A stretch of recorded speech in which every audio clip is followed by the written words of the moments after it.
Eh, guys, ayan, lumaboy na naman kami, pero susuungin namin itong bagong kalsada na to. Hindi namin alam kung tama nga ba yung lalagusan namin. Ayan. Basta may nakitang daan, sige, lusot.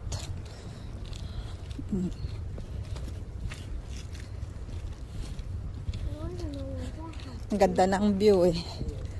Pupunta kami dun sa kabilang isla sa Sijin. Kaso maglakad kami hanggang dito sa sakayan ng ano ba to? Sa sakayan ng bangka ng ferry boat. Oh. Yan.